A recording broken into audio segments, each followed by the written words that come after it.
Her qandaq adamga yaxshicha bo'lishning qilchi zurriyati yo'q. Boshqalarning men yaxshi muomala qil, meni cho'ng bil deyishimizning o'rni yo'q. Bizning birdan-bir qilishdagi tikishimiz o'zimizni kuchlantirish. Ondan mushu kuchlikligimiz bilan o'zimiz yoqtiradigan shu kishilarni endi men yo'lansam bo'ladi deb yenimizga tortishdi. Dunyoni o'zgartiraman desam, avval o'zingni o'zgartir. Biz namrat kuchsiz, ojiz vaqtimizda dunyo noit, adolatsiz, qabohatlik ve kişi eski adamlar hamiyadi badek bizni hech kim yoqtirmaydigandek tuyuldu.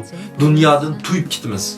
Biroq biz pul topganda, muvaffaqiyat qozonganda, natijamiz ko'rilganda, tuyuqsizlar bu dunyoga yaxshi niyatlik, sizga amroq, sizga kuyundigan kishilarning shunchalik ko'payib ketganligini, eliqi sizning telefon nomeringizni apla, telefonni almashtirib nomeringiz yutib ketibdi deganlarning telefonida tuyuqsiz telefon nomeringizni paydo bo'lib qolganligini, burun eliqi bir yaqin do'stingiz, yaxshi savodishingiz, maktabdeshingiz, chivinning qanchalik bo'lsa bir yaqin urug' tuqqanlaringiz ko'payib ketdi. Sizga noit ko'ngil buldu, izlab turdi. Hayron qolasiz. Dünya o'zgaradi. Dünya o'zgarib noit odil, yaqinlik, mehrlik, go'zal tuyuldi. İşemizden sınap bakın.